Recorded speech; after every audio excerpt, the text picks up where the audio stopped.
Hi guys, hello, Misty guys. So today we are going to talk a little bit about punches. We're going to talk about die cuts. We're going to talk about scissors. We're going to talk about patterns.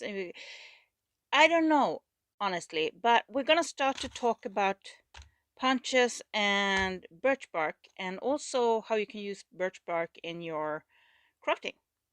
So let me just get some room here to work on it. Okay, so this is a little bit better. Hello. So I got some firewood from a friend of mine, and this all started. I was talking on the phone with another acquaintance of mine, and we were talking on the phone. And while I was talking, I was starting to kind of peel. You know how you fit? Well, at least I do. I fidget or scribble or do something while I'm on the phone. I have to like keep something busy, or I walk around. Well, something. So I started to, just peel off like this, and just standing there and just peeling stuff off like this. And some comes off really easy and some is harder. And I ended up peeling off the whole thing. So let me see if I can get all this loose and show you. Now this is gonna be very messy, just so you know. It's not a very clean and proper thing, but you can make so many cool things out of it. Hang on. Okay, so if you can see here, let's see if my phone wants to be with me. Here at the edge, you can see the different layers of birch bark. Yeah, I hope you can see that. So anyway, what I was starting to do was, while I was talking on the phone, I was just taking like apart the layers. And now I don't have any nails and stuff at the moment. And then after a while, now these have been laying around for a bit, so they're a bit too dry, but we'll see what we can do. So this floppy in the bottom layer I usually just toss around because it's like very see-through, very thin. Can you see my fingers through there? Now you can. There we go, better angle. As you can see, it's almost a bit rubbery. It's a very fun material. But these are just toss away, these layers. You can probably use them for something. Glue them in your journal or something. But for me, not so much. I haven't really figured out anything I want to use them for yet. So, and I'm going inside out here. You can go outside in. So this is the part that's towards the wood. This is the part that goes outside the tree. You can see this parts here. Like, where are this part, and then you flip it over and you have this part. Okay, so this is one of the downsides. When it dries, it wants to curl up, but you can put this in water and straighten them out. You can leave them in water overnight and straighten them out if you want to. What I'm lazy. I did that a few times, and now my scissors are missing. I held them in my hand just a little minute ago. There we are. So I did the laziest thing. I just cut it off. There we go. And I use this for starting fire in my heater. So I'm just taking the top layer off on this one. I'm starting on many different projects all the time. I'm a bit of a mess. I'm chaos on legs. Yeah, that's pretty much what I am. And this is easier if you have some kind of nail, which I currently don't have. Let's see if I can take this apart. Here you see. And I don't need a lot. This can be enough. Here I have a slightly, still very thin. Can you focus on me, please? Thank you. Very thin, very bendy, very like fun material to work with. And I bought some secondhand punches. This is how this actually started. I bought these on secondhand. I started to, punch everything. Now this punch here only can handle, it is messed up, and it can only handle like thinner materials like this. when I wanted to do thicker material like this watercolor paper, I had to use a hammer in order to get these punched out. I had to use a hammer to slap this thing, but it's metal and it's very sturdy, so it can handle it. Yeah.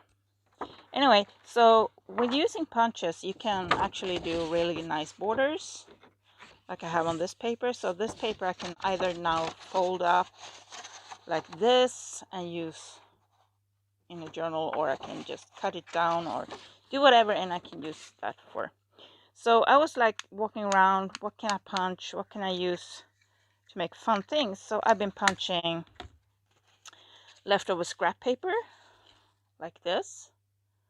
This is actually fabric that I did some decoupage on,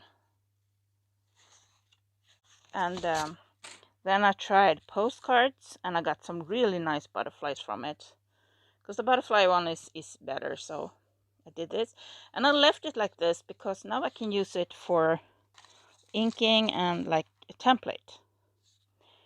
Then I was like, what else can I do? And I was sitting there still playing with the birch bark, because it was kind of fun. It was a nice fidget toy, just taking birch bark apart.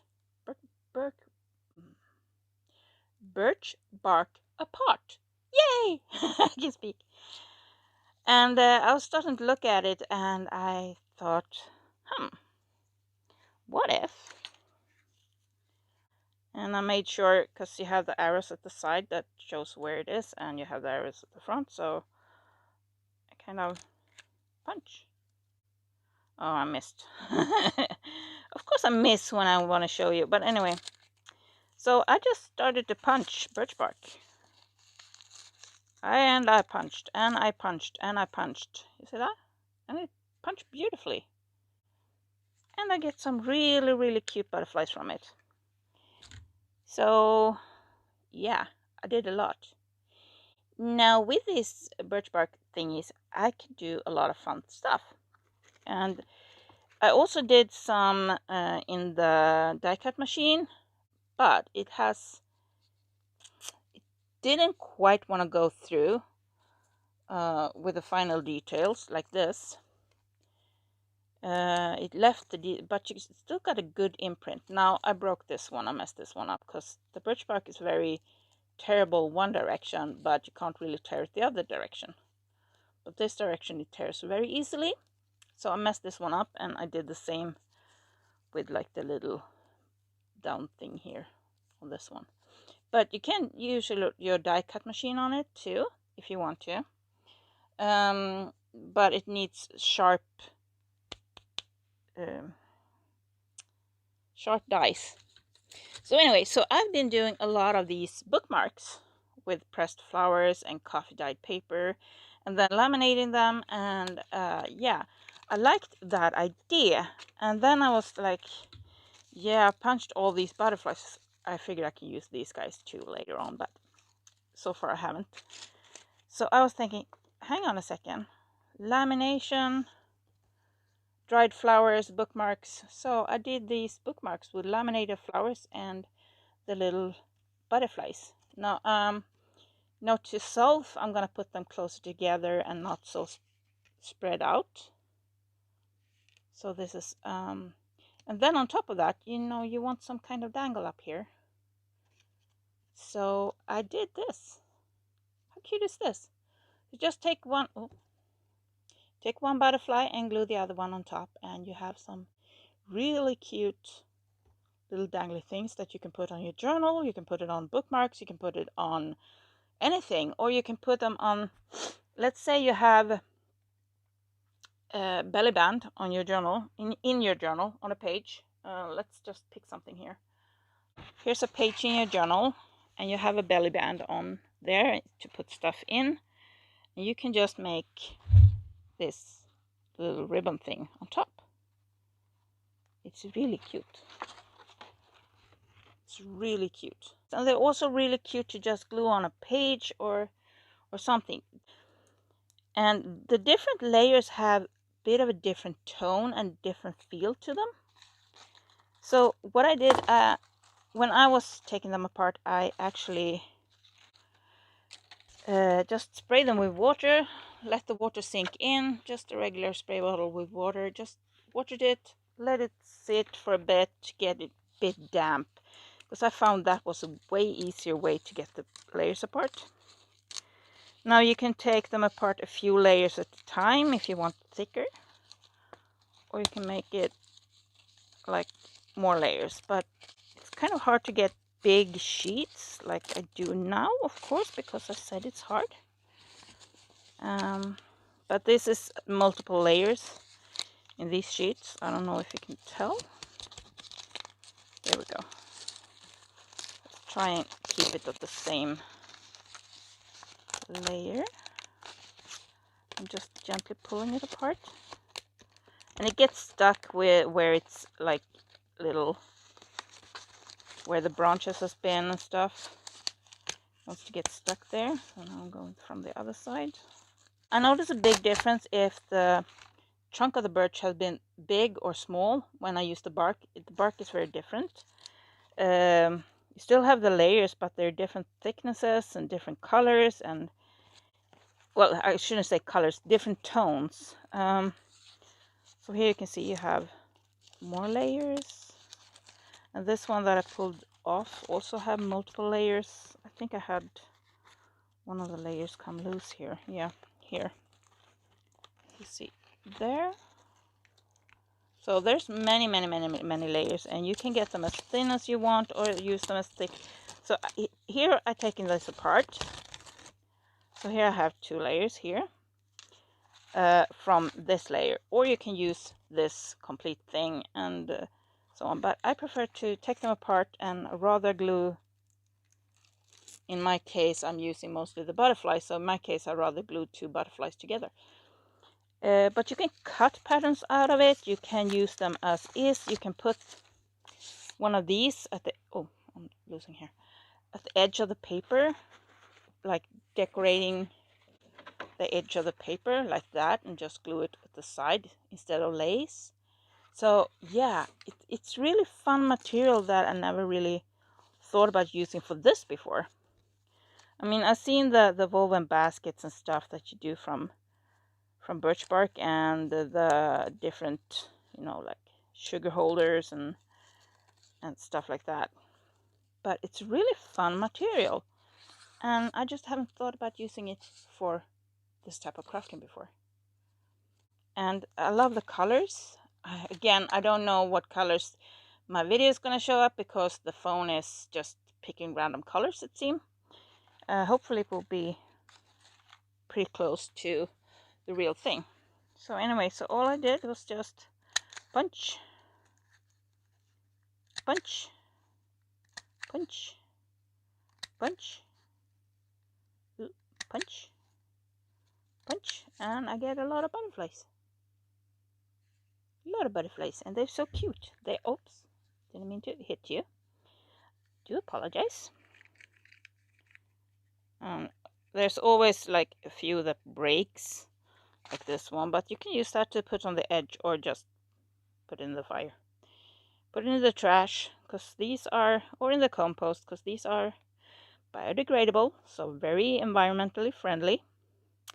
So if you find some firewood somewhere with birch bark on it, maybe nick a bit of the birch bark, bring it home, and do something fun.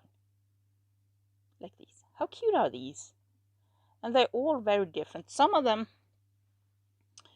are just very uniform in color, like this one doesn't have any patterns on it at all, and some has a little bit, and you know, everyone is different, and different layers gives kind of different colors, and they're so fun. They're so cute.